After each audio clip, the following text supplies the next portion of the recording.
Hello, my name is Louis Baumier. I'm with the Institut de l'énergie trottier at Polytechnique Montréal. Merci à tous de vous joindre à nous pour cette troisième session de présentation des projets de l'initiative de modélisation énergétique. Thank you all for joining us today. That's the third session of presentation for those projects that have been funded under the Energy Modeling Initiative. An initiative that is funded by Natural Resources Canada. So before we start, a few housekeeping rules.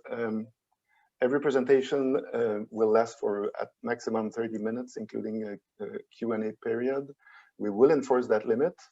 Please keep your microphone on mute. If you're not presenting, use the chat box to post your questions or comments. During the Q&A session, please raise your hand before asking your question. And those presentations are being recorded, and we will post that online, and also the slides that the presenter will be using, given that they allow us to do so. Also, I would ask the presenter to turn on their cameras while they're presenting, so that we know that put a face on the person that is talking. Just briefly about the initiative. If you want to know a bit more about what we have done in the past 2 years, you can go to the URL that is displayed there to get either the reports that have been produced last year, one of which is presenting a proposal for a permanent modeling initiative, also the other projects that have been funded in the past 2 years. And if you want to consult or query the modeling inventory that we built, or if you want to register yourself if you haven't done so yet, please visit the last URL that is there, or go to the website and you should find all of that quite easily. So today we have 3 projects that will be presented. The first one being by Sima Motalebi, sorry.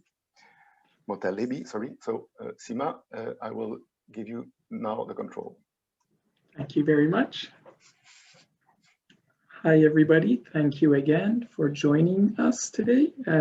Thank you for this opportunity. I'm just going to present my screen once again, and please let me know if you can see my screen. Okay.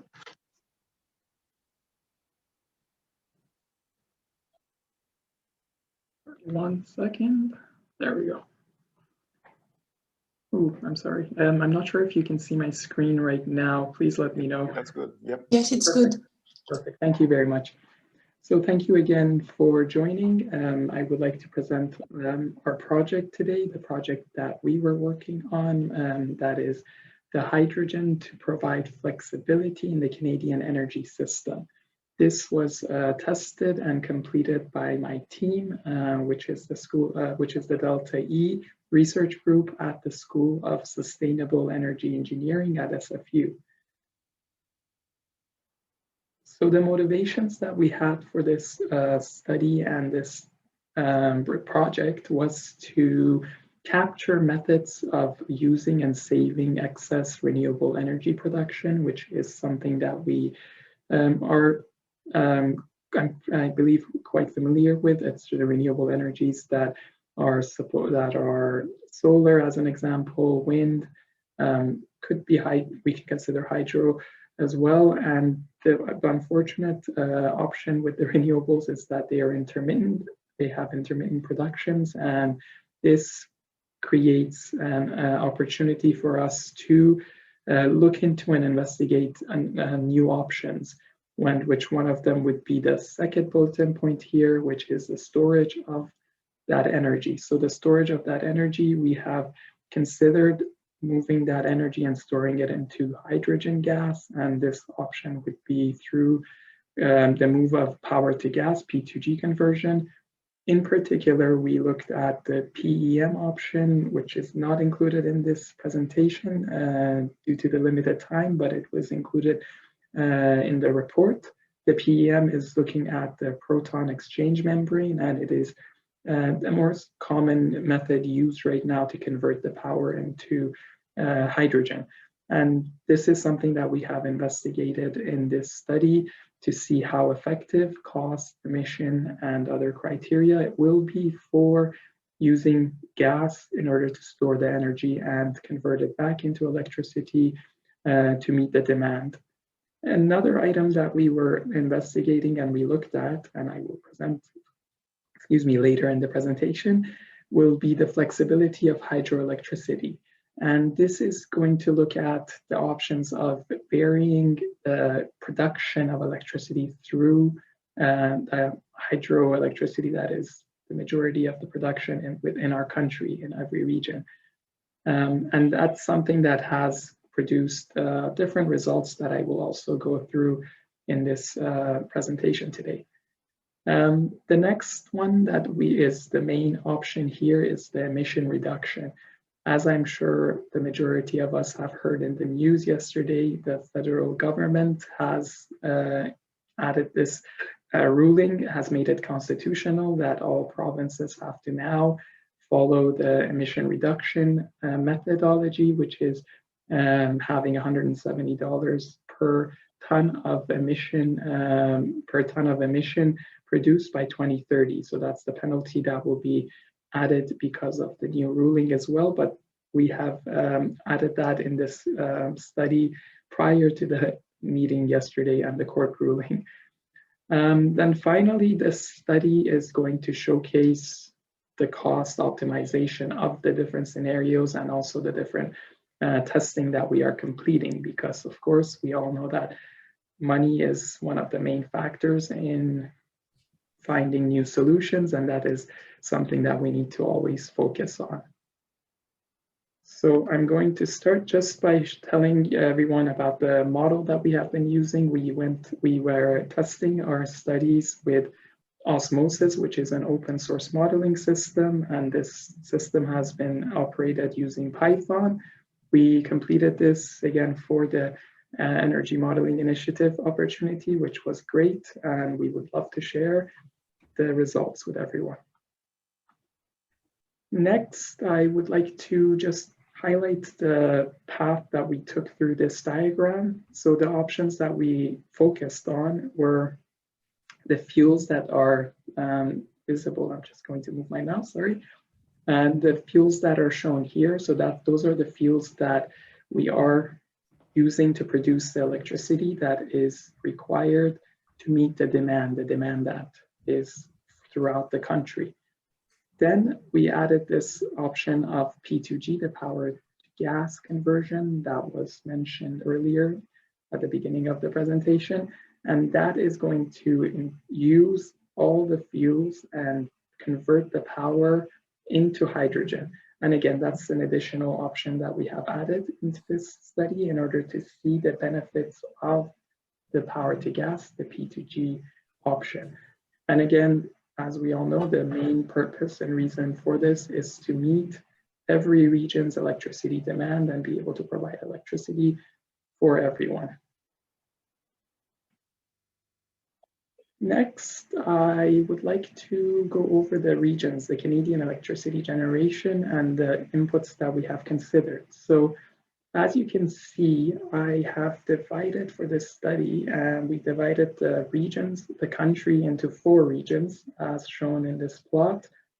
The main reason why the northern provinces were not included in this study was because of the limited population compared to the southern provinces, and also more importantly, because of their location. Their distances are very far compared to provinces that are side by side, and the cost of transmission is quite high, which will not create a feasible solution for us right now. Therefore, and there has not been much transmission between the northern provinces and the southern provinces at the moment. So these are the main reasons why we decided to, for this study, focus only on the southern provinces. Next, I would just like to highlight the separations that have been created and why. So the reason why we have separated the southern provinces into 4 regions as follows. We connected BC and Alberta, which, as you can see, the majority of the electricity is is produced through hydro and natural gas, and also coal. The main reason between the regionalizations was first using the NERC, the North American Electric standard, and I used mainly their regionalizations and came up with these regions.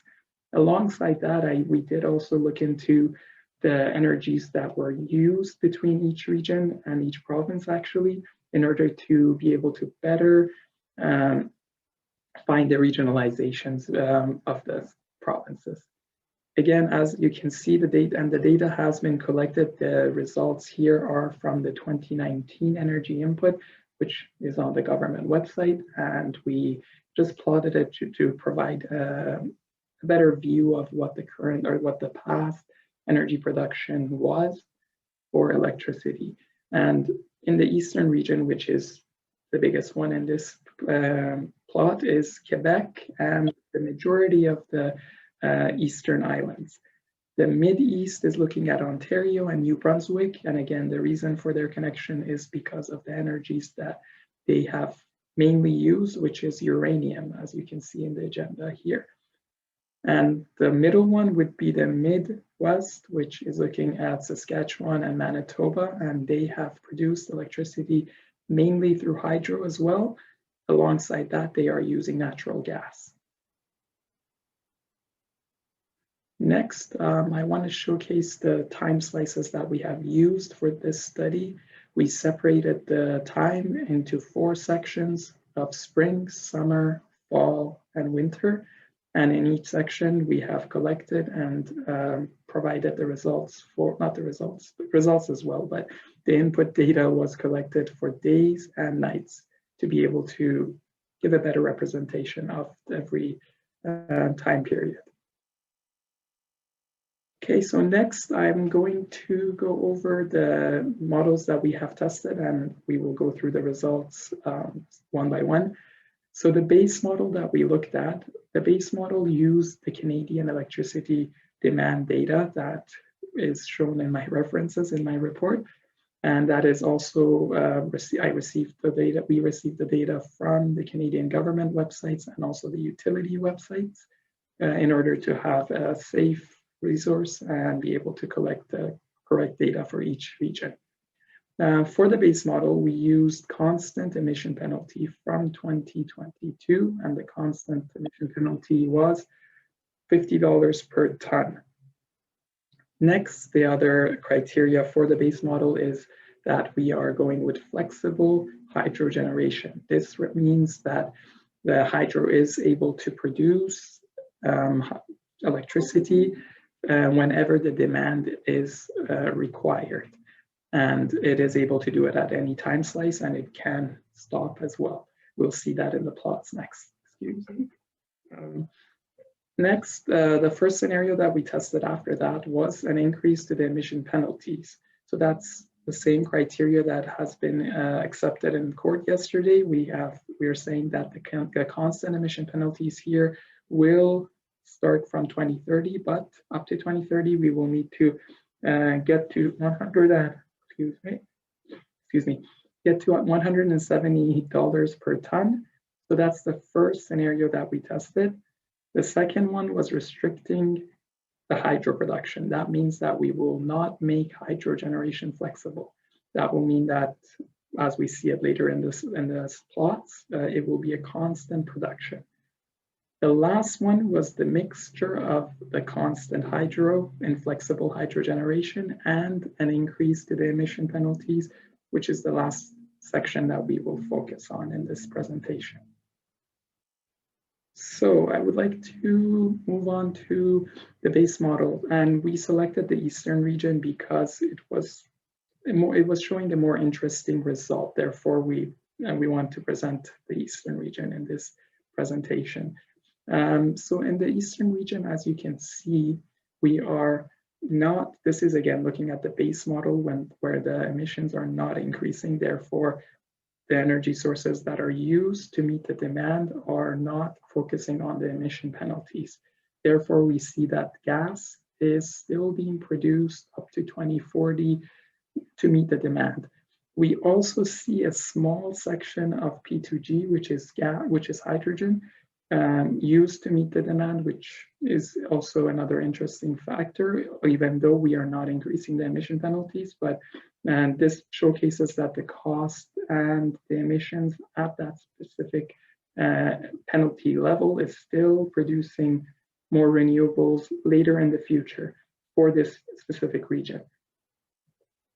Next is the energy capacity that we have. So this is showcasing, again, for the base model, we have the following capacity of energy usage for each energy source. So we have wind and hydro and solar and partially coal and definitely gas as well. Last but not least for the base is a showcase of the emission forecast. So the emission forecast is showing every region for the period of 2019 to 2050. And as you can see, since the emission penalties have not increased, the only location where we are reaching a zero emission by, in this case, 2043, in the middle of 2043 and 44, would be the eastern region that we are representing. And that was, again, due to the high usage of renewables closer to the end when we get closer to the 2050 year. But we are still producing emissions in the other regions because of the emission penalty, which is staying constant from 2022. So I would like to move on to the first case. The first case is, again, showing us the comparison, and we are just going to focus on the eastern region in this presentation. We are showcasing the energy production now with an increase to the emission penalties. So here we see the emissions are $50 per ton, which was the case in the base model.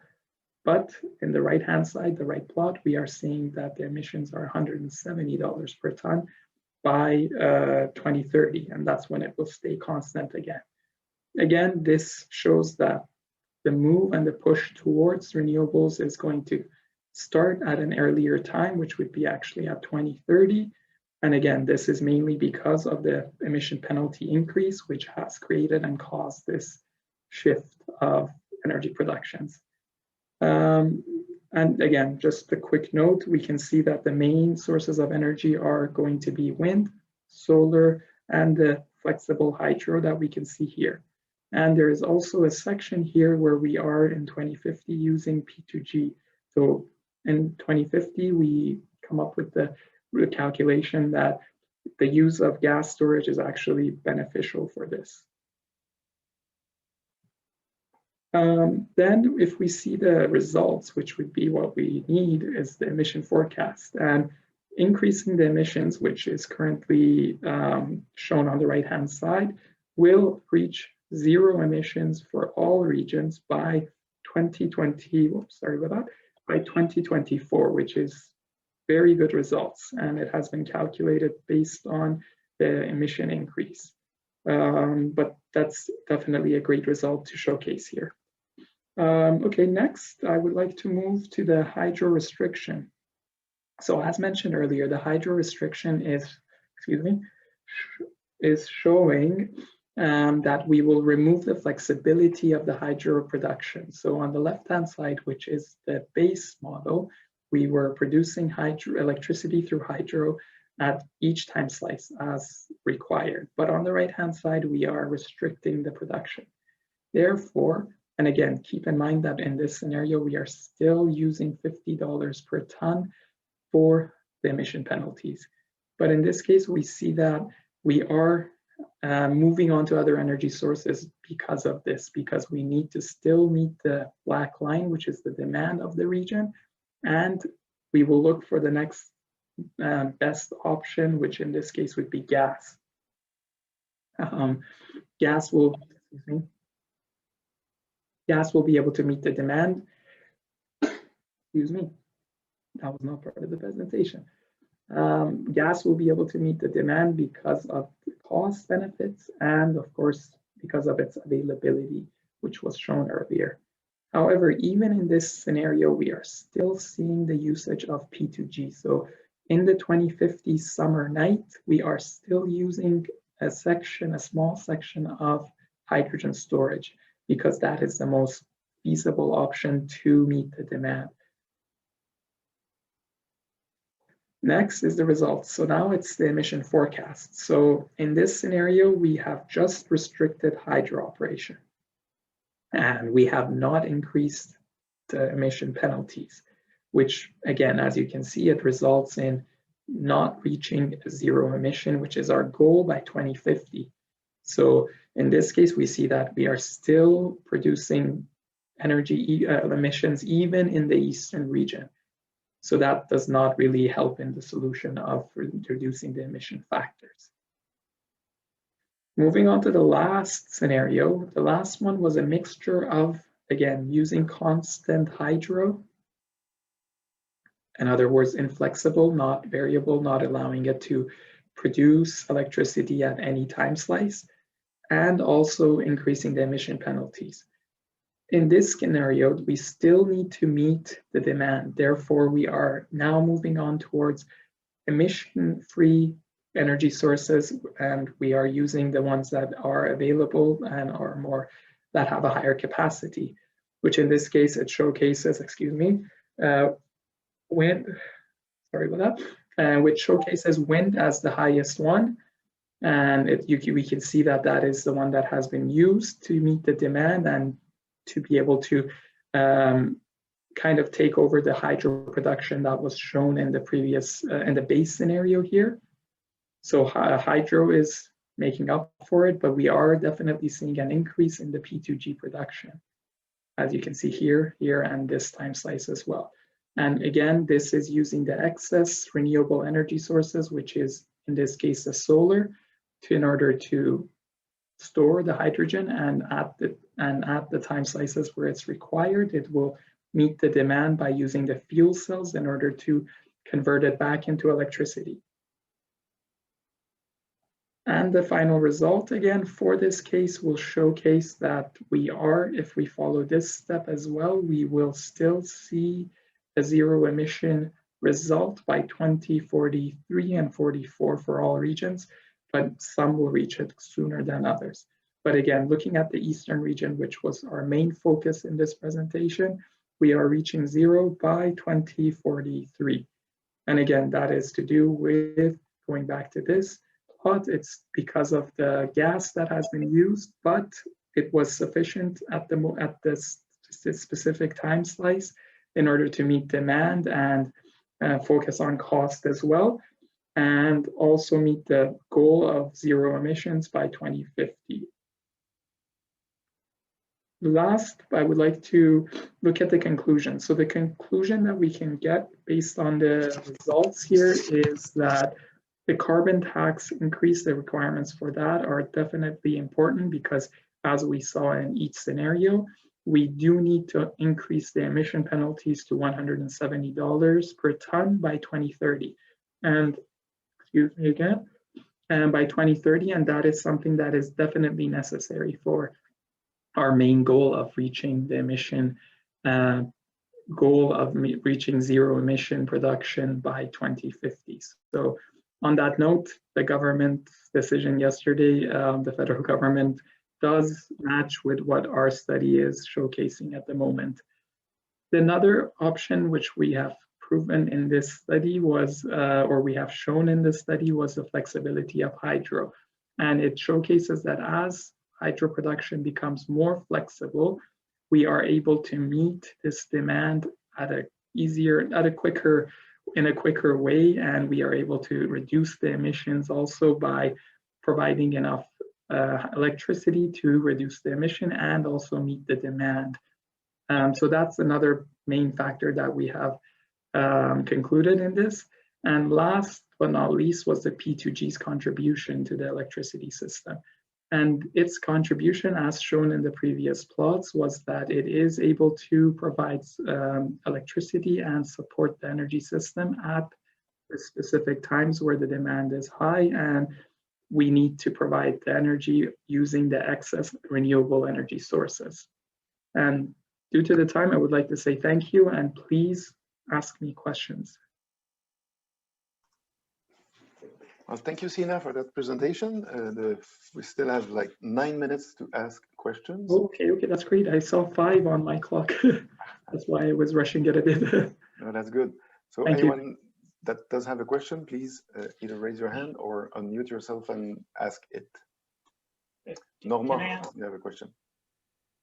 There was also Exxon, so I'll go after. There's another one who asked. Oh, Ehsan? Yeah, so yeah, thanks for the presentation. I was just wondering if you could give us a levelized cost of electricity for the scenarios that you're analyzing. So like I know like the consumers are paying like 11 or 12 cents in BC for hydro. What's that cost going to be in 2050 when we're like putting in the carbon tax and just seeing this shift in energy systems, bringing in power to gas? That's a great question. What we have supplied for this, the inputs that we considered for this, I'm just opening the chat as well, sorry. The input data that we considered for this study was mainly looking at the general capital, flexible, and variable cost for this production for the actual creation of, let's say, the different energy facilities and in order to produce the electricity. And that's something that we collected from the NREL website. That will be something that I will have to review my references one more time, but I'm not sure if that's the same location or question that you were asking me though. So I just want to have an idea of what are the hydro consumers are going to pay like 20, 30 years from now in Canada when the carbon tax kicks in. But yeah, thanks for the answer. That's a great question, but that's not something that we showcase in this presentation, unfortunately. We just, our model is just set to be able to use the input data as the cost that will be required to create electricity through through the different energy sources, and it will calculate the cheapest cost, and it will not represent the actual output cost in this study, where we will actually be able to say, okay, with adding this, we will have to pay this much to actually consume or use this electricity through the different energy sources. But that's a great point to consider and look into for the future studies. Okay, thank you. And there's a question in the chat about how flexible you did consider hydro in the eastern. So was all installed hydropower considered as large reservoirs, as some are run of the river? So how far did you go in the flexibility? For flexibility, we technically use the factors that we have for each region and province. That's something that we have collected for each region and province as an example. And those numbers have been placed in different input criteria in the model. And that's something that I will need to go more into the model explanation. But the factors that we have placed in the model will provide the production of electricity either constantly, again, depends on where the factors are placed, either in the capacity factor or availability factors. I'm just giving the names, but it will have another, like it will have more explanations on this, which is related to the osmosis model. And this kind of creates the option of using those factors and meeting the demand and using the factors to be able to use a variable generation or a constant generation. So it depends on the factors that we have provided for each region, which is again dependent on the availability of a hydro source. We will have a lot in Quebec as an example, of course. We will have definitely lots in BC and a lot of places in the country. Thank you. Norma. Yeah, and what other storage technologies did you use besides the power to gas? That's the only one. That's a great question. That's the only one that we use for this study. It would be really great to add other sources as well. We do point out the battery as well in our report. We do mention it, that has been used and compared with other options of storing energy, but that is something that does have, it's just again mentioned as a literature review and a highlight of other studies that using, let's say, battery storage would have some efficiency, some advantages, but also definitely disadvantages. But I think it should be clear in your conclusions, because you cannot say that's power to gas will take place. What you have to say is that storage will be needed, because Yes. if you don't include the other technologies, clearly data cannot come out of your model. That makes sense. Okay, that's a good point. Yes, that's true though. Yes, it was definitely a point of using storage is a requirement. But again, in this study, we have focused on using hydrogen as storage facilities. But that's a great point. Yes. It will be more explained in the report as well, I'd like to point out, but definitely true. I agree 100%. Thank you. So we have time for a few more questions. Some in the chat. I think you already answered them. But, so what model did you use? You said osmosis. Osmosis, yes. And the marginal price of carbon emission in your base scenario. In our base scenario, we started with, I need to review the data inputs once more. I can't recall exactly, but we started with two different values. No, actually, no, they were the same. We did increase the emissions by 10. So when we reach the actual 55, where we have shown in the slides, it will be constant after that. So it will reach the $50 per ton by 2022. And then it will stay constant. So it would be starting, let's say, at $30, which is 2019, $30, and then $10 increase, which would reach $50 by 2025. If that is the question. You. Andrew, you have a question. Thank you. It was more of a comment to the previous question gentleman asked about the different storage technologies. I think the big conclusion is that the ability to time shift or disaggregate the time between generation and utilization of the energy is the critical thing for bringing renewables that are intermittent into the grid. So whether it be battery storage, power to gas in this case, we can argue about the cost and efficiency, but the critical message, I think, is the fact that we can store energy for later use. And you know, if you were going to go all renewables, we've seen it with Energiewende in Germany, that when you hit about 37–40% penetration of renewables, you suddenly have a lot of occasions where you have way too much energy available on the grid, and then occasions of what not enough.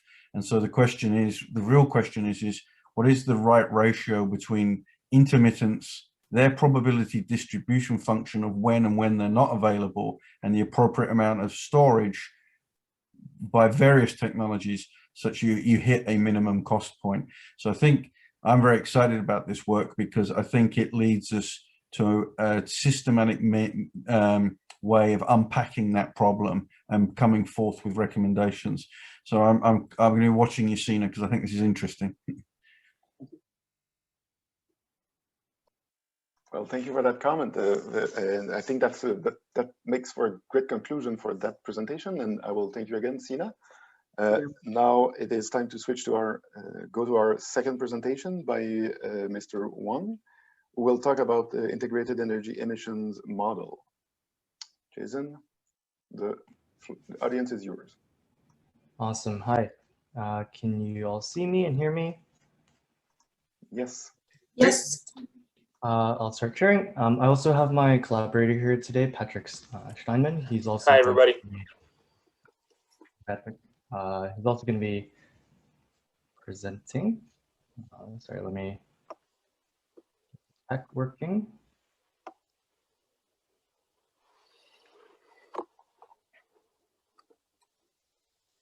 Alrighty, can you see the main screen and not my presenter note screen? All good, yes. Okay, perfect. Well, yeah, thanks for tuning into the presentation. My name's Jason, and Patrick here is my collaborator. Patrick's actually based in the Netherlands right now, so thanks for tuning in remotely.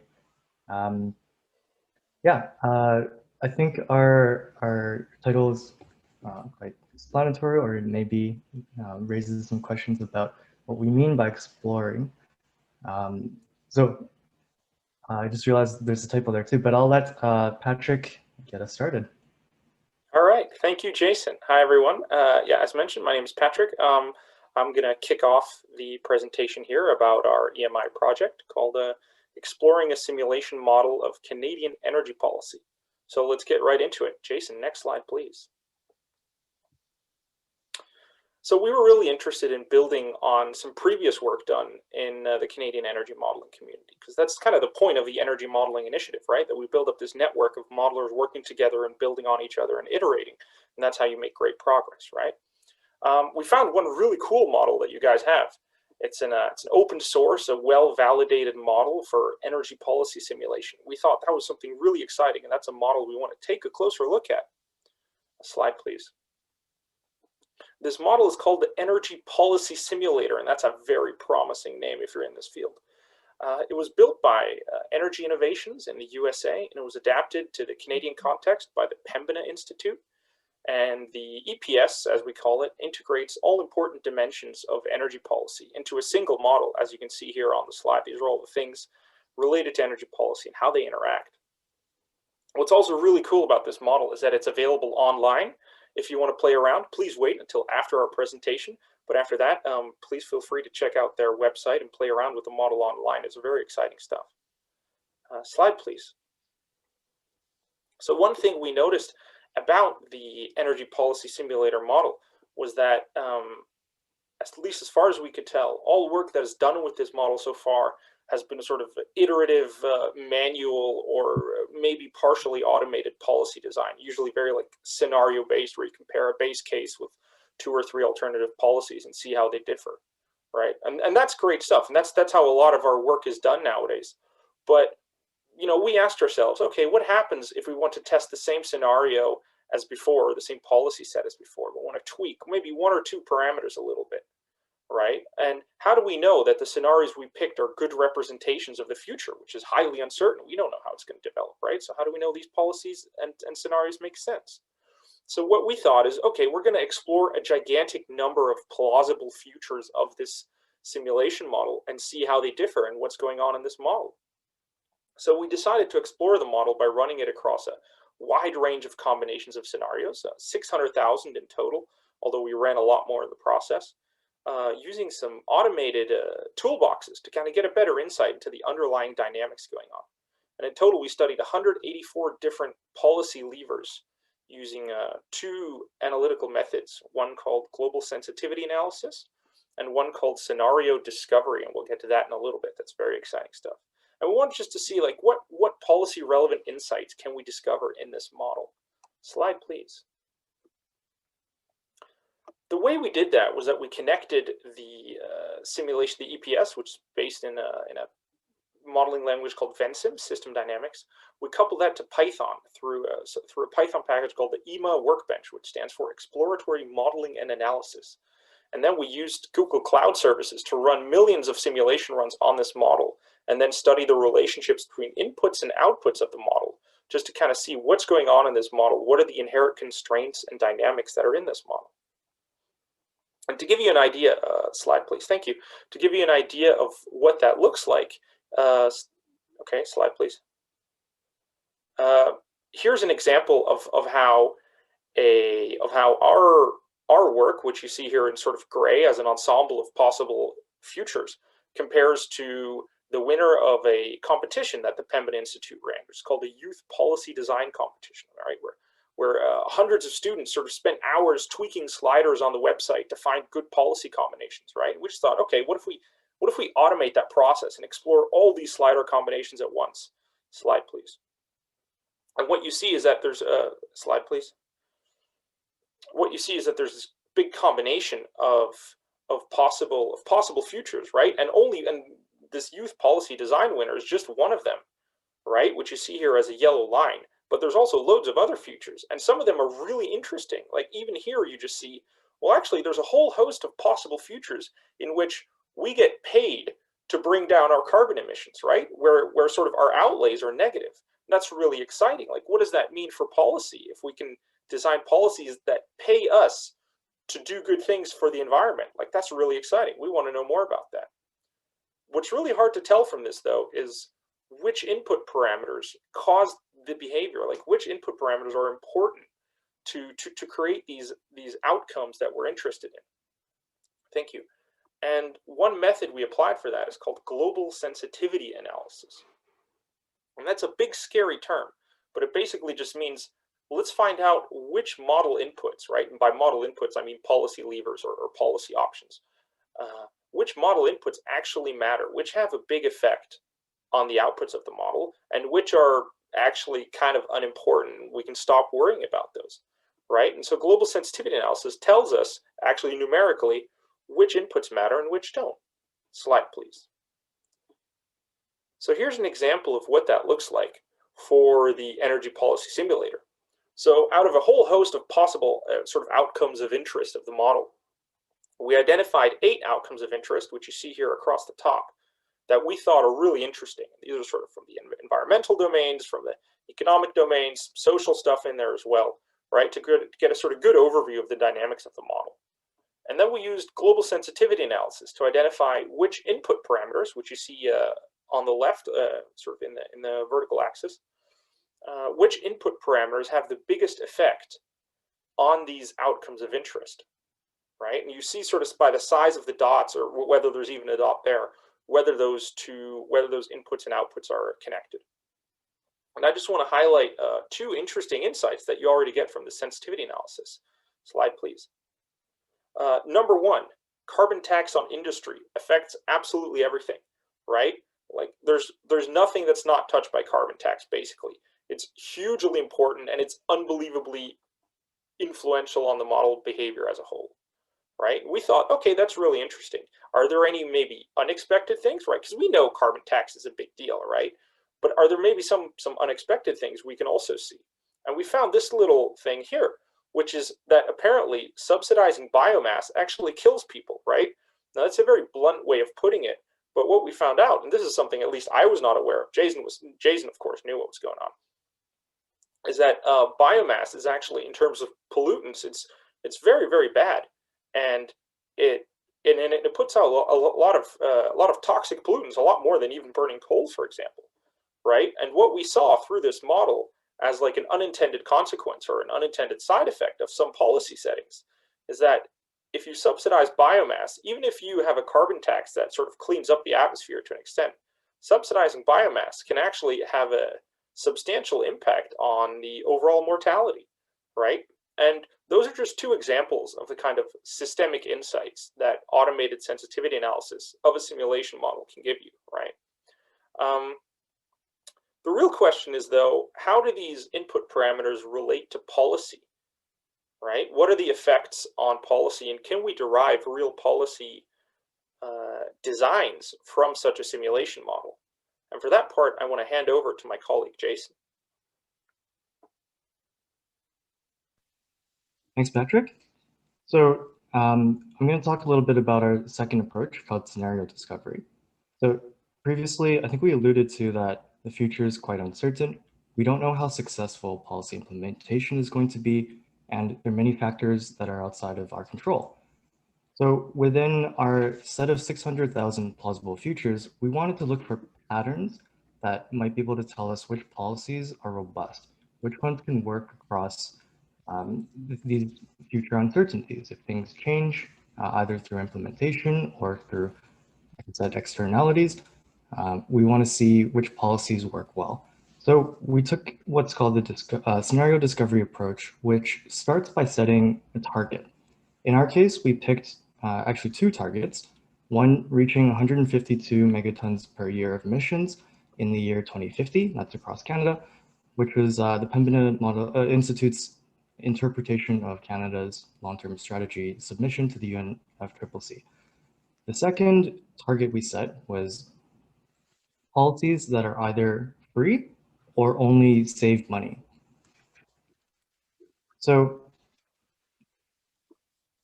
after setting this threshold, we used a machine learning algorithm called patient rule induction method to find ranges of these policy parameters that help meet these targets. The algorithm finds the most important policies and the ranges for those that improve the likelihood of success or include more cases of success out of the 600,000. With our 2 targets, we found 3 main policies. This plot here you can see is a pair plot of 2 of these policies next to each other at a time. Every single dot represents one of the 600,000 plausible futures or scenarios. Orange ones are ones that meet our policy target, the emissions target and the cost target, and blue ones are ones that fail to meet that target. The red boxes are the ranges that the machine learning algorithm determined are important. So the first one to point to is the industrial carbon tax you can see on the leftmost column. So our algorithm found that below $270 per ton of industrial carbon tax, there are very few cases that succeed. You can still see, a couple, but the vast majority of them exist in the space above a carbon tax of $270. Also in this plot, you can see a distribution curve, and that's just the distribution of these dots in a histogram like in a density visualization. The second one we determined, or that the algorithm found for us, was transmission capacity can't improve above 115% relative to doing nothing. So that probably means something like if it goes above that, costs start to become too expensive. The third one we found was that we need at least 20% of an improvement in the costs of building insulation. We need to put money into research and development to lower those costs. So what is the point of all of this? What is the point of these results? What insight do they tell us? A very important one is that if these three parameters, or if these three ranges are not met, the chances of success are much lower. It's much easier to meet these policy targets if we fall in the spaces that we defined in these red boxes. Every other one of the 181 parameters was not in this model was not important, and the machine learning algorithm didn't identify them to be restricted. So we would conclude that they're probably less deserving of policy attention. Just these three alone, if they are implemented within these ranges that we've set, can essentially lead to they would essentially lead to an outcome where no matter what the other 181 parameters are, 50% of those, or roughly 50% of those, will still help us reach our target. So I want to also remind you that in this case, we set a very strict cost target, which was that the overall cost outcome had to be either free or negative cost. We can relax this target and we would see results that are perhaps more robust, which essentially means these orange curves would be higher in certain sides of the space. The other thing is this type of analysis only takes a few minutes to do. After we've already generated all of the runs, we can set whatever policy targets we want and run this just in a matter of just a few minutes. So let's talk limitations. How can we trust these results? Is this model a good representation of the real world? We saw a lot of focus in this model on an industrial carbon tax and not carbon tax on transportation, on households, just industrial. We think that the main reason for that is the model itself structurally pays more attention to industrial components and allows a tax to influence many of those. That's something that we haven't dived into, but would probably be the most likely reason for this type of outcome. We also think that industry itself might be more represented in this model than, say, households. And I think especially that's especially the case because household behaviors are often more difficult to model in such a way with just mathematical equations like this. There are so many social uncertainties and other factors that are harder to implement. How can we validate our approach? We actually have a few other, we did take a few other policy targets and to try to understand, do the narratives make sense? But realistically, the only way to have a good validation is to compare our results to other models, to running the same analysis that we did with other models and seeing if we get similar types of outcomes. One other limitation I want to point out is during our exploration of this model, we discovered many types of errors. We were kind of surprised that a model that's been used so vigorously and for quite a few years had these errors, and we tried to investigate what these were. I won't get into that, but essentially, in short, they were issues with how the electricity market operated. And as soon as we discovered these, we worked with energy innovation to resolve them. And now those are fixed in the newer version of the model.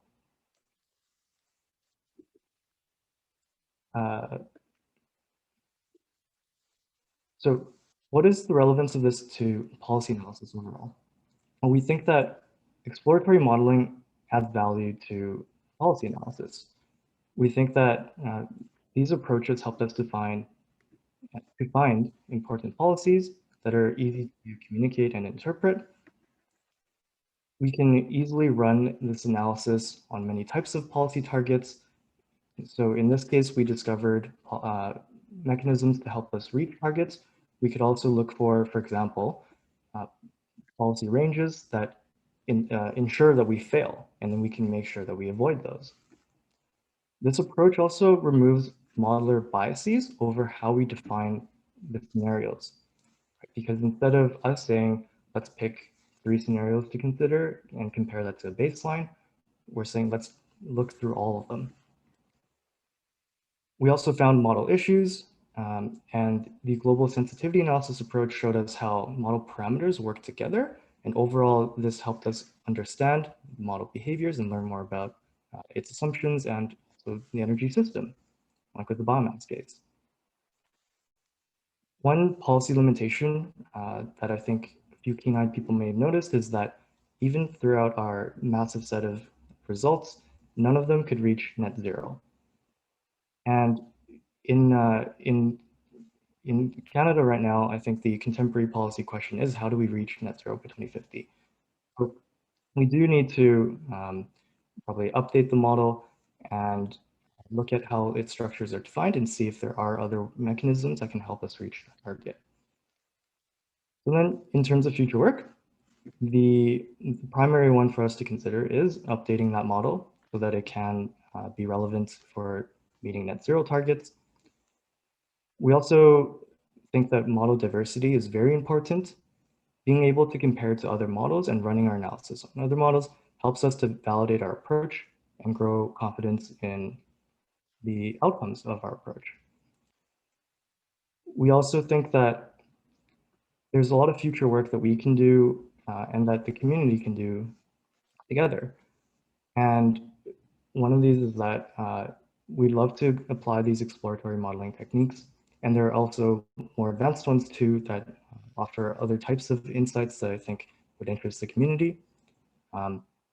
Just to very quickly comment on that, these approaches have actually been used by many other jurisdictions, including the Netherlands, in assigning billions of dollars per year to climate adaptation efforts, by the British Standards Institute, and by the World Bank in many of its development decisions.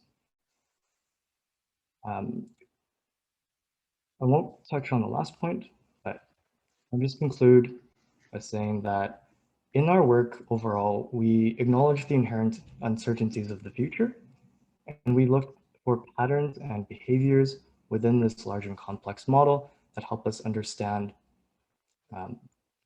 that space and to look for policies that might be robust to uncertainties, that perform as best as possible and help us reach our targets, regardless of how successful, or like in the face of uncertainty, of how successful policy implementation might be, and external factors. We learned quite a bit about Canadian energy policy.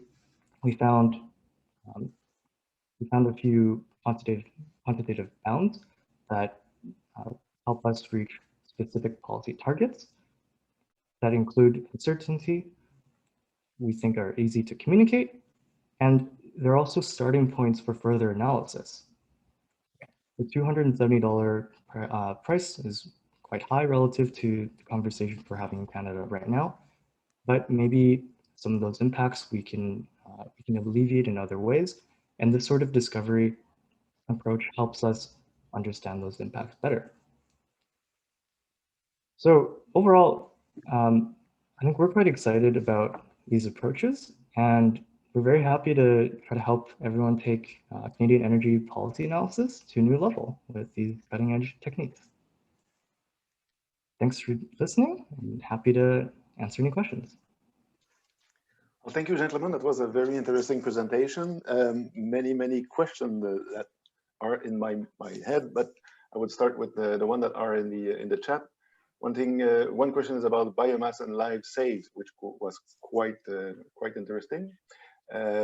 What are the pollutants, in fact, and their toxicity compared to coal generation? And could that be linked to fireplace use in urban areas? So when we peered into this, I'll quickly also just note, in this figure, the size of the dots represents the change in the outcome, but these are actually absolute change, so they don't necessarily represent like positive or negative. We had to peer into the model structure to try to understand that better. In this particular case, what subsidizing biomass meant was essentially replacing coal-fired electricity and natural gas within power stations with biomass fuel. And the main pollutants were PM2.5 in this model that were linked to lives saved or not saved.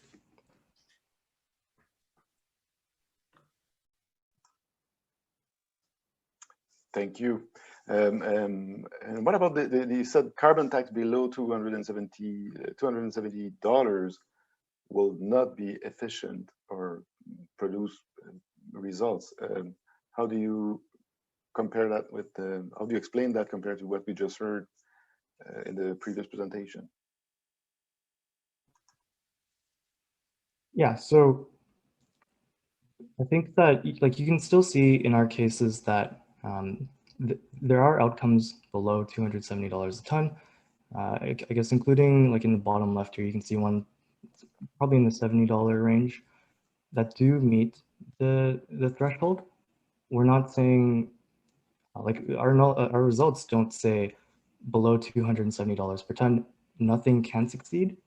But if you factor into, if you take into account how other parameters might vary and are uncertain, in more cases, regardless of how those other parameters turn out to be, we will still reach success if the price is above $270 a ton. And could it be because this model is mostly policy focused, and while others are just considering deploying some technologies without necessarily having policies or being pushed by policies? Maybe I can just rephrase this question. You didn't give any information about the model. So what's the EPS model? What does it contain? What type of how does it solve equations? So what's the science behind, or what's the features behind? Yeah, maybe I can comment on that.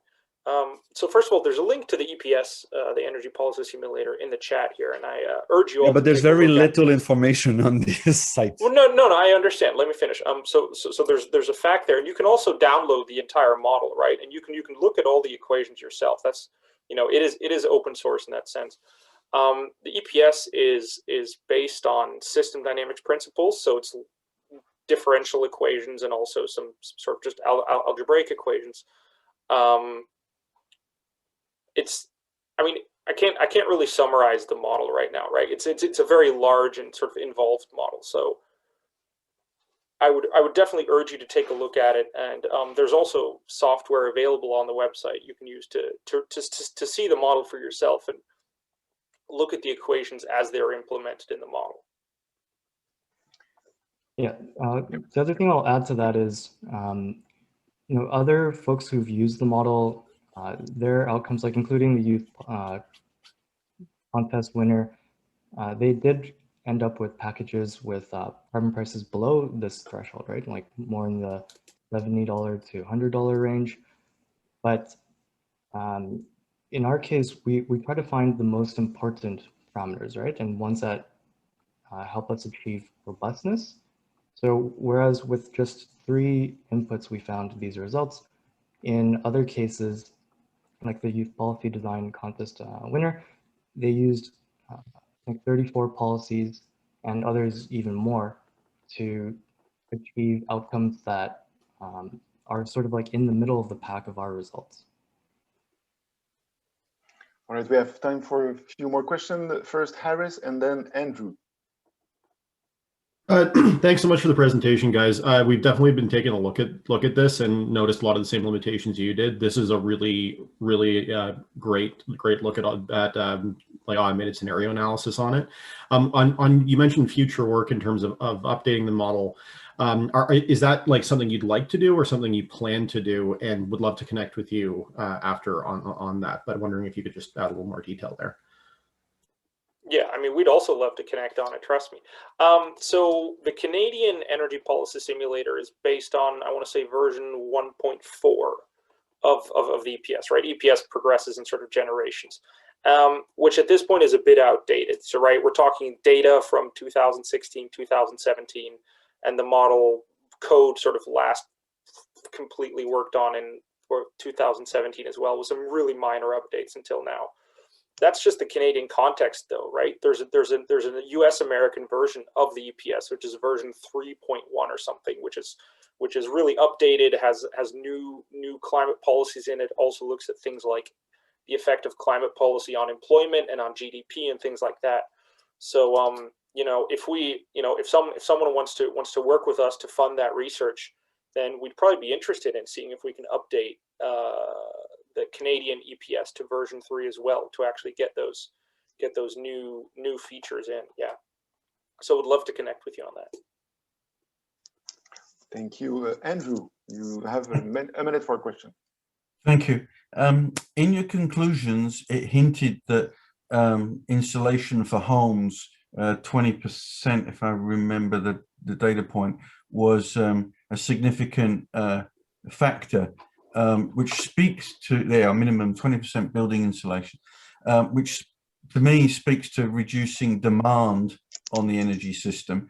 Does the model include you know, advanced technologies like heat pumps for homes, which are a very effective way of cutting the required energy for the amount of heat that you need to push into a home?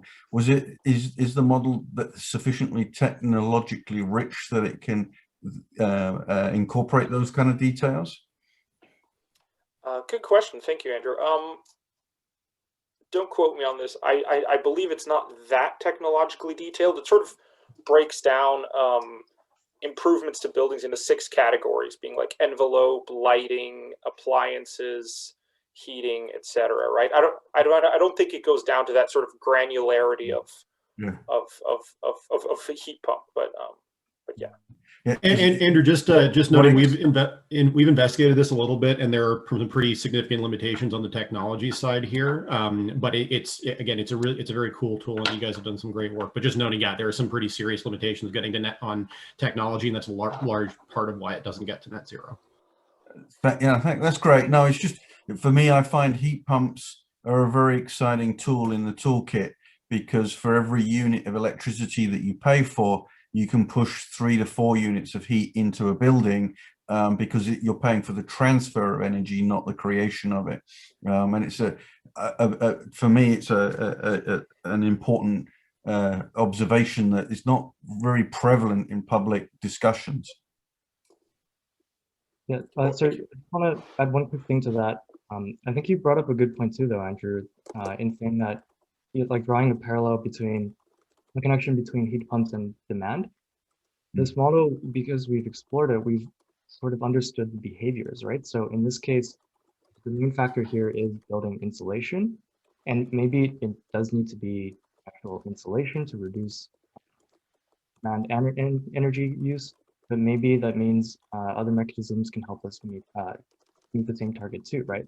Like the behavior of the model is illuminated here, and in a way it could be technology agnostic, just like how this model is based on old data, but partly because we've explored such a large range, it kind of mitigates the data being outdated, because we're saying, well, like we can amplify some of the impacts of that data, right? Like, I don't think anybody really was thinking about a $800 carbon tax, a few years ago, or maybe even now, right? But it could sit in as a proxy for other types of interventions, like multiple carbon pricing schemes.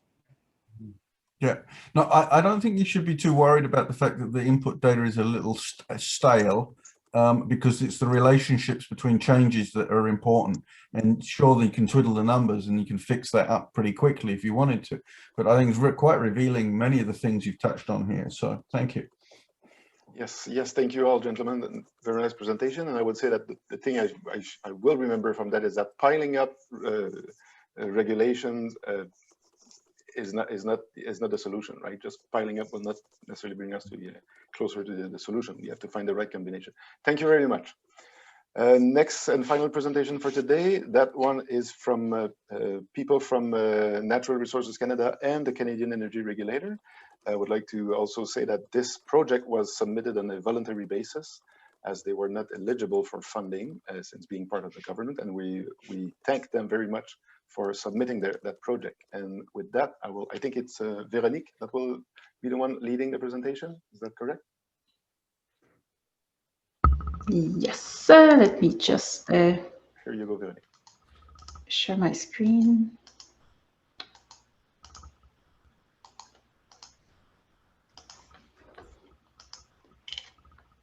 No, I don't see it in the application window.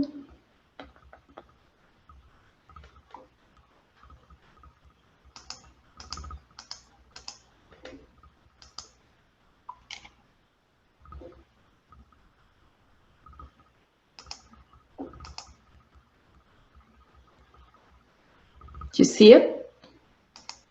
Well, I see my name. It's a bit disturbing.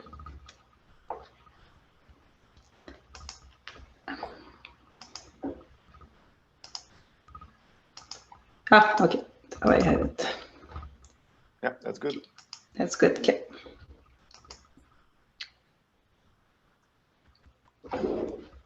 All right. Thank you for attending this presentation. So what we'll present next is a comparison of approaches that we did to look at evaluating marginal emission factors. And to do that, we used a case study of the Alberta electric grid. So I'll start with some introduction and background on why we did this work. Then we'll talk about the two models that we compared, the data that was used for these models. Then we'll talk about the results, and we'll leave you with some conclusions and future work. So I'd like to start by acknowledging that this work was a team effort by some members of the CanMet Energy Research Center in Varennes, so Vaid, Raïssi Descordi, who will be presenting as well with me, Indrajit Das, and Sophie Pellan.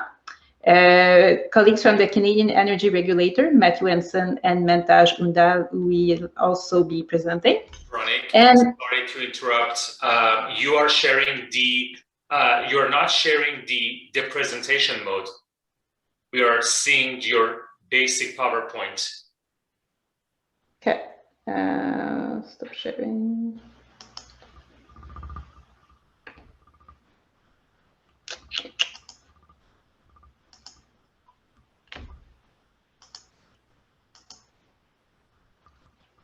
So this is the PowerPoint. This is not the It's not the slideshow that we are seeing. If you stop sharing it, start the presentation. Tu démarres la présentation, puis ensuite tu partages l'écran de présentation. Ah, ok, ouais, je comprends. Yeah.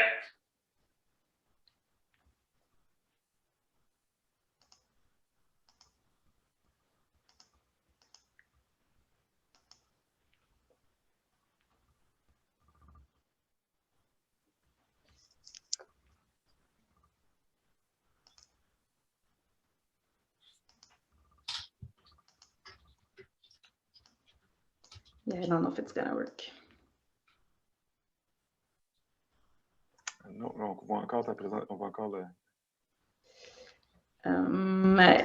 Valide, est-ce que tu l'as pas loin, toi? Est-ce que tu veux présenter à la place? Moi, je pourrais essayer de le présenter. J'espère que je ne vois pas le même problème comme toi. Je sais pas pourquoi ça marche pas. Attends. OK. Puis, laisse-moi voir. Une seconde. Partage. OK.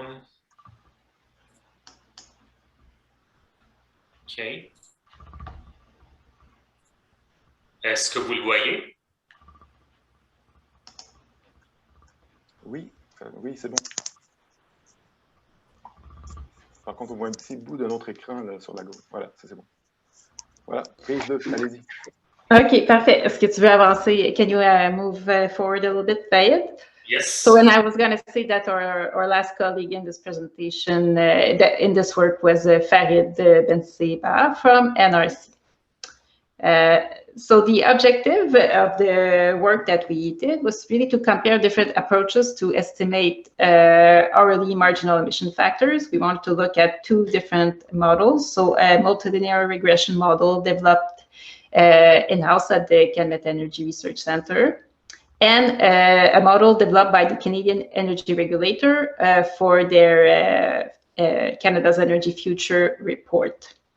So we looked at different metrics to compare the results.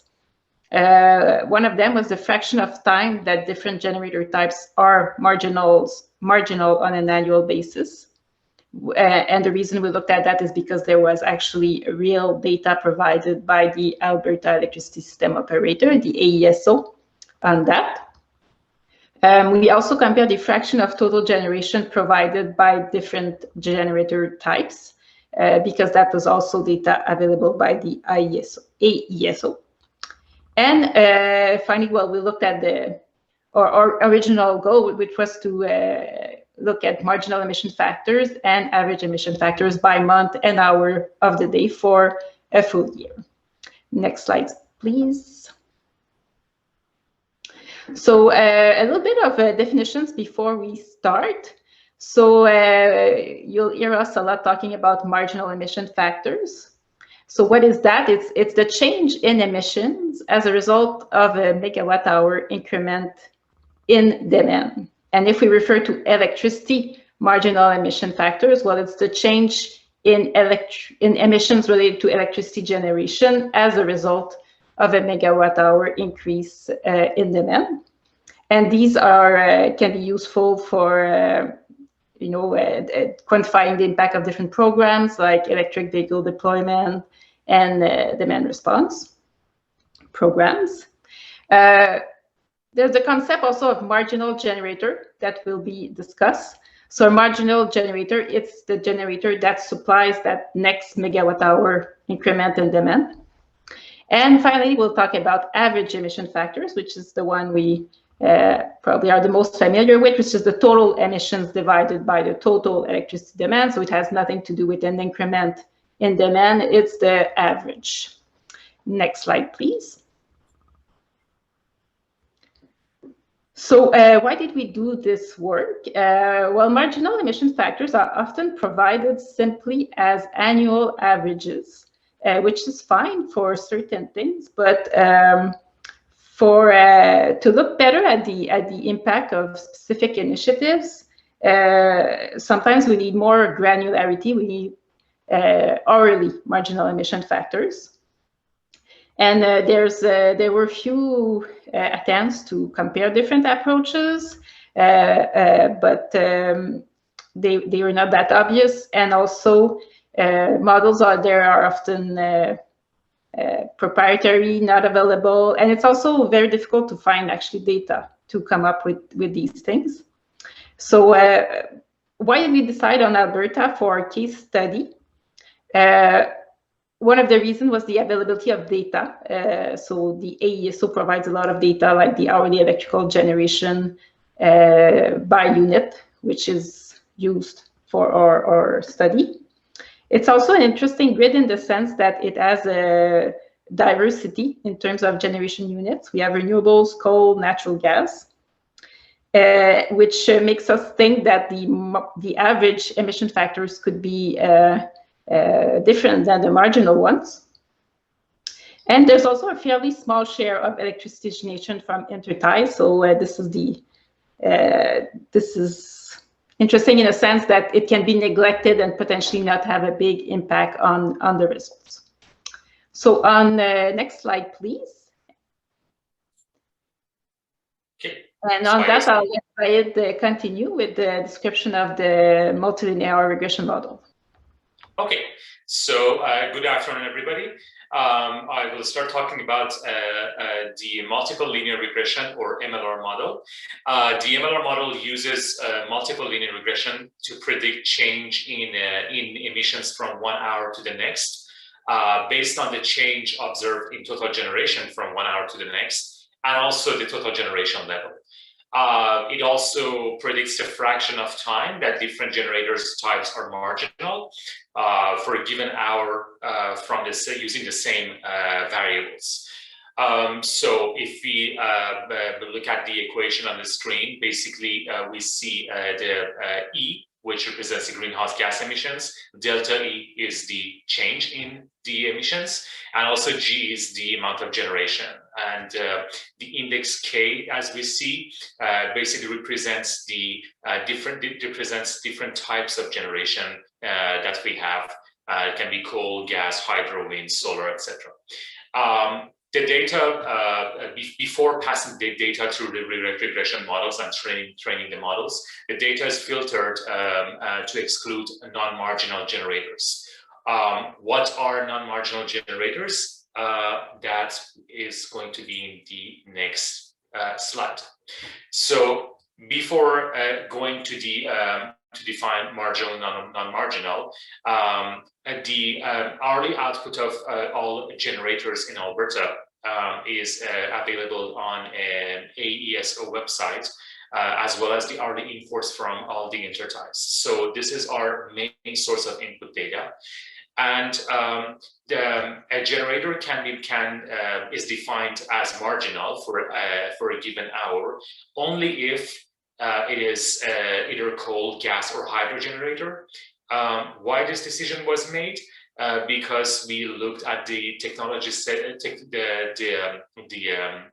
the distribution of technology setting the market clearing price in Alberta in years 2017 to 19, and we basically realized that the major ones are coal, gas, and hydro. So that's how we came up with the first condition. And the second condition for a generator to be considered as marginal is if its change in generation is of the same sign as the total change in generation. So if you have a positive change in total generation, this generator, in order to be considered marginal, has to have a positive change.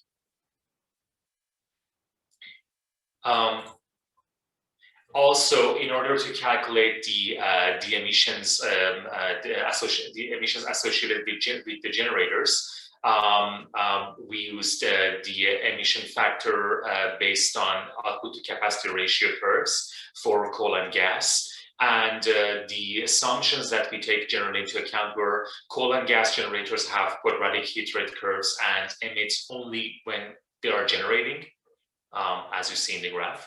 All other generators have no emissions. And the last assumption has been that the imports from the interties are based on the average emission factors associated with them. Now I pass it to, I assume, Montaj, who is online. Yeah, I'll speak to this slide and the next one. Yeah, so I'll just give a brief overview of the CER approach. So we didn't build our own model. We just instead used existing open source modeling tools. So we use Python for power systems analysis, or PIPSA for short, which is a free software toolbox for simulating and optimizing modern power systems. And so for Alberta 2018, we calculated the linear optimal power flow for Alberta. And we just did the power flow. There was no unit commitment or dispatch constraints on the model, so we didn't analyze that. And this is also a model that we've begun to use for our long-term forecasting for our energy futures report, which I'm sure some of you probably are familiar with. And for that, we use it for capacity expansion and for future generation forecasting. And so we just assumed one zone. Alberta is just Alberta isn't split up into into any sub zones and or anything like that, and there's no interties either. It's just one isolated zone. So it's a simplified look at Alberta. Next slide, please. So for the inputs, we have hourly wind and solar capacity factors, as well as hydro for 2018, which was all taken from ASO. Installed capacity was also taken from ASO, and we aggregated up all the individual units by fuel type. So the optimization isn't run at the unit level. We instead aggregate them up and then run it from there. And then for all the applicable fuel types, we added hourly minimum and maximum output constraints, as well as ramping constraints. And we used fixed marginal costs for all the fuel types in the analysis. And for the outputs, we get generation for every fuel type, as well as marginal price for all hours. And based on that output of generation, we apply the marginal and we apply the emission factor curves that were seen on a previous slide. We apply those to the generation to get the marginal and average emissions for each hour of the day. And yeah, so that's just in a nutshell the approach we used for this project. Okay, so I guess I continue with the rest of the presentation. So here we have a table which indicates all the input data that we use, and as well as the source of the data for both models, MLR and CR. We're not going to get into detail of this table, which is actually discussed and put in detail in the report. All I want to say on this is that basically every resource that will look for the data is either are the sources which are available to the public. They're basically like provincial entities, as well as national laboratories, and also some information publicly available in the literature. So now about the data. So the results of the two models are basically evaluated and compared with the data which is coming from AESO. So if you look at the fraction of the year during which the generator type is marginal, and we have the percentages provided by AESO and the percentages calculated using MLR and CR model. So if you look at the results, the CR model is very close to the combination which is provided by AESO, whereas the MLR model is underestimating the times coal generators are marginal, as well as overestimating the hydroelectric share.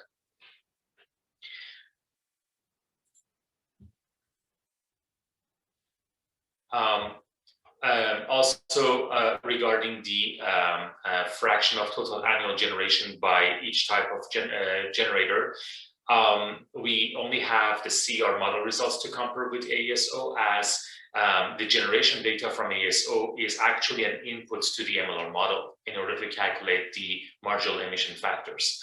So basically, and the CR model is the one that actually calculates the and determines the generation level of the generation of the generators throughout the year. So if you look at the percentages again, the results of the CR model are very close to what is reported by AES. So one thing again to remember is that the CR model does not include the interties and imports in its calculations. So naturally, there is nothing to report. Here we are trying to use heat maps in order to study, to better study the average, the marginal emission factors and their averages at every month and every hour throughout the year. A heat map is can serve as a guide to decide when the best time is to add a marginal load, as we are seeing the color-coded distribution of the MEFs. For example, if you want to, if you plan to have an EV charging load introduced into the system, we potentially can decide when is the best time to minimize the emissions in accommodating that load. So if we compare the numbers, the annual average MEF or marginal emission factor predicted by the MLR model is 693 kilogram of CO2 per megawatt hour at the lower right corner of the heat map at left. Whereas the CR model estimates this value to be 842 kilogram of CO2 per megawatt hour. And the marginal emission factor values coming from the MLR model have very low variability, as we see that there's hardly any color change detectable on the heat map at left. So they have very low variability compared to those coming from the CR model. And also they are relatively insensitive to month and time of the day. The CR model predicts roughly the same hourly pattern across all mounts if we pay attention to the heat map at right. Basically, the lowest marginal emission factor values are happening in the morning between 5 a.m. and 8 a.m. and also during the afternoon between noon and 3 p.m. The MLR model in considering the low variability of the values, the MLR model predicts lower emissions in the late evening to early morning hours, but the pattern is much less pronounced, as it's already stated, than for the case of CR model. Now we produce the heat maps for the AEFs. So again, the annual average AEF derived directly from ASO generator output data, not from the MLR model, is 653 kilogram of CO2 per megawatt hour, whereas the same value for CR model is at evaluated at 617 kilogram of CO2 per megawatt hour. So they're pretty close.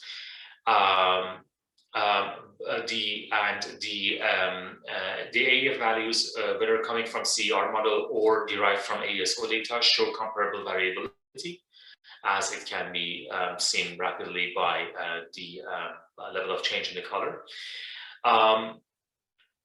And definitely they have less variability compared to that of the MEF or marginal emission factor values. In both cases, as it can be seen, the main variations occur across months rather than across hours.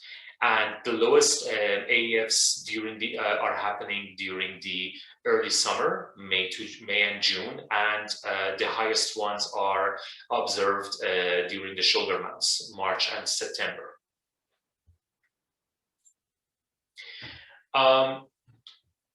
Conclusions. So we are almost at the end of the presentation. Two approaches were used to estimate marginal emission factors in Alberta and during 2018, MLR and CR. The CR model outperforms the MLR model based on comparison with the ASO data in basically predicting and calculating the percentages of generator type of generators being marginal, and also the fraction of time during a year they're basically participating in the generation of energy. Similar, and then if we think about the similarities and differences between the two models, we can point to this similarity that both methods rely on detailed historical data for parameters such as load, generation, trade, and prices, which basically brings up the need for availability of data, which is a critical component for a similar analysis to be done for any other region in Canada or elsewhere. The main difference that can be observed between the two methods is that the MLR model focuses solely on current and historical analysis, whereas the CR model is able to provide outlook for future years.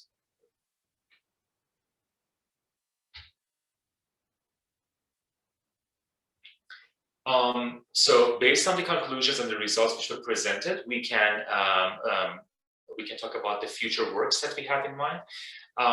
Definitely, we would like to cover more provinces and hopefully starting with Ontario, where the IESO, the provincial entity, has is plentiful of data, and we have easy access to basically generation data and anything else which is needed, similar to AESO.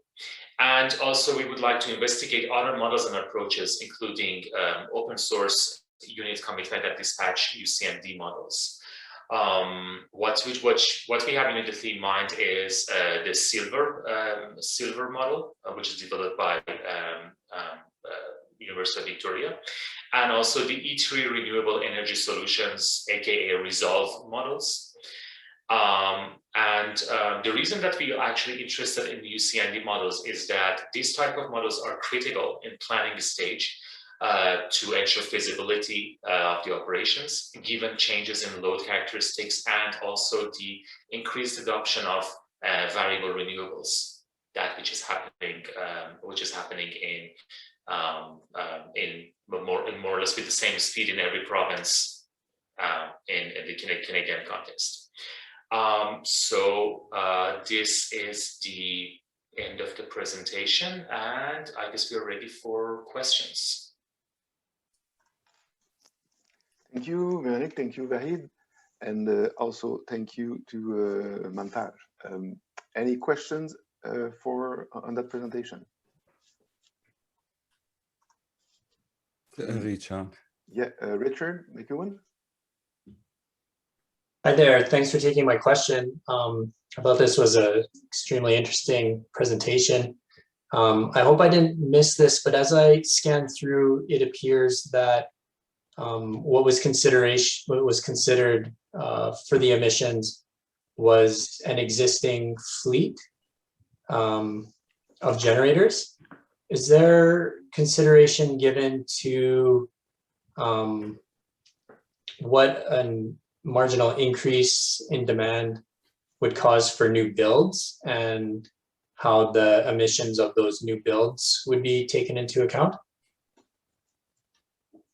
You're correct. It's based on current generation fleet, so it doesn't include new generation. But for the CR model, I don't know, Montage, if you want to comment on how your model can work with changes in the generation fleet. Yeah, for this project, we just use the existing one, but for our Energy Futures report, we will be considering kind of the same thing, but under different fleets in the future. So yeah, I hope that answers your question. But for this project, no, it was just the existing one.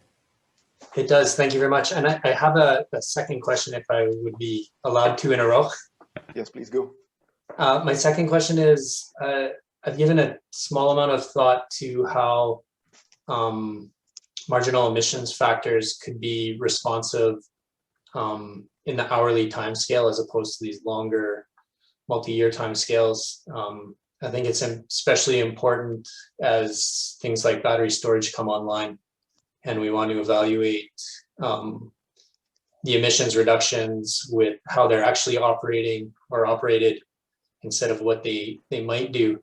As I stare in the ceiling contemplating these, where I get hung up is we can calculate marginal emissions factors based on that last kind of block that's bid into the merit order, and that block size can vary, but we we take that emission factor and it's applied to a lot of projects at once. There could be a lot of wind that is generating at that hour,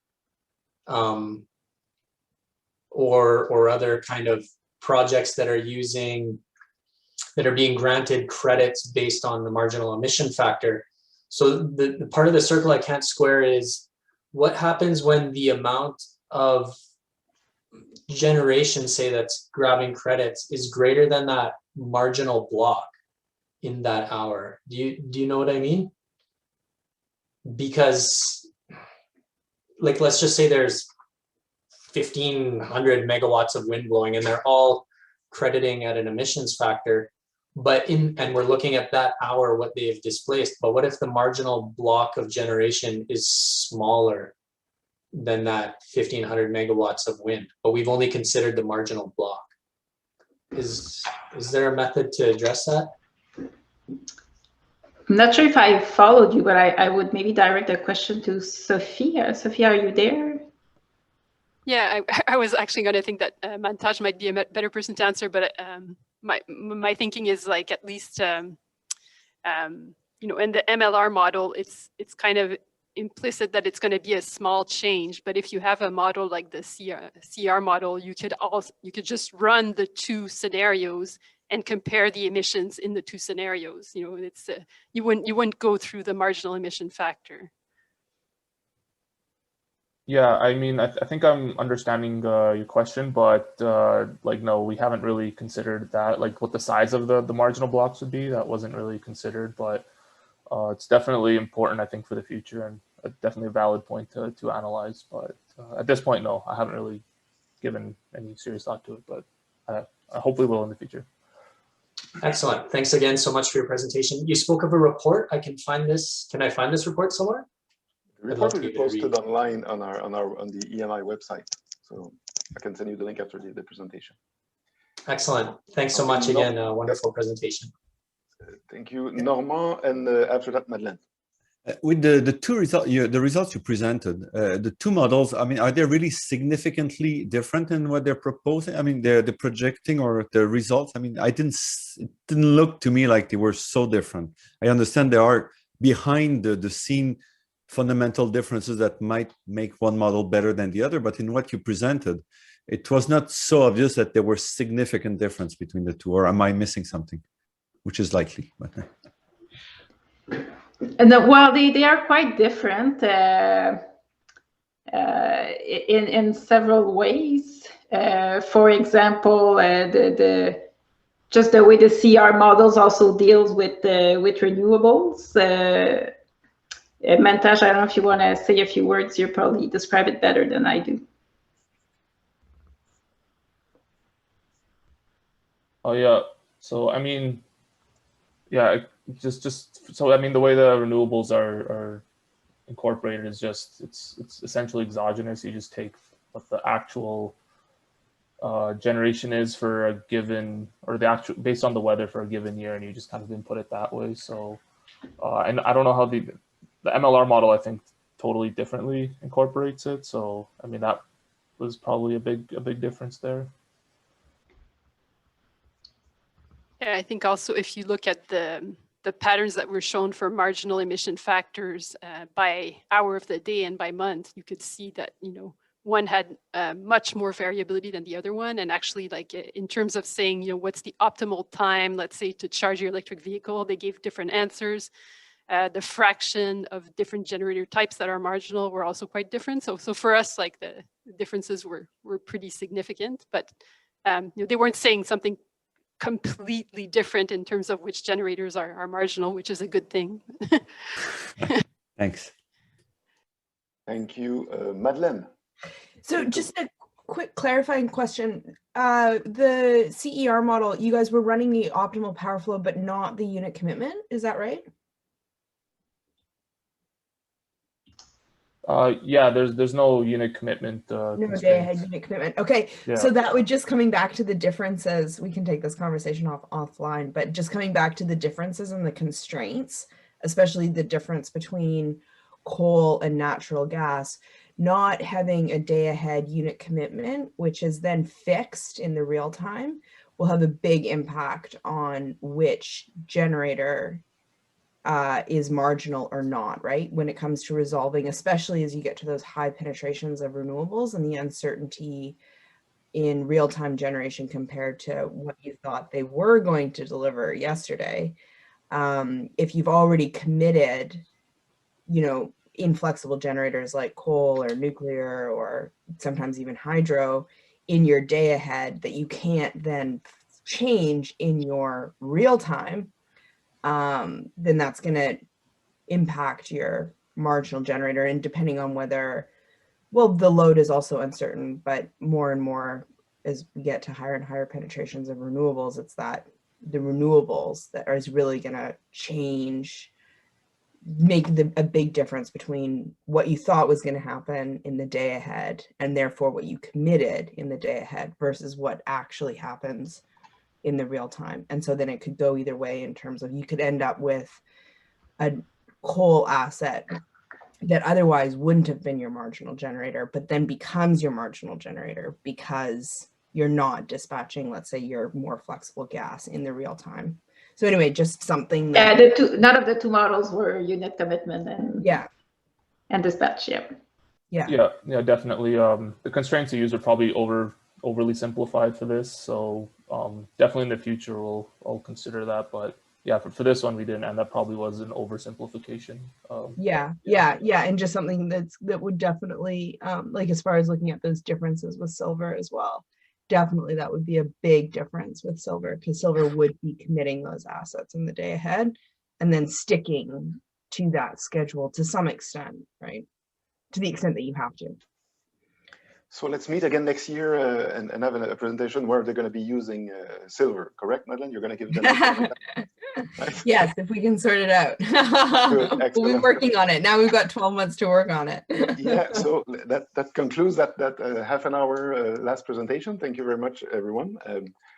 I would invite you to join us again next week on March 30th and April 1st, where we'll have the last two sessions of presentations. And on that, I will thank everyone that joined us today. Thank you very much, all the presenters and all of you that joined us. And stay safe and have a good weekend. Bye-bye.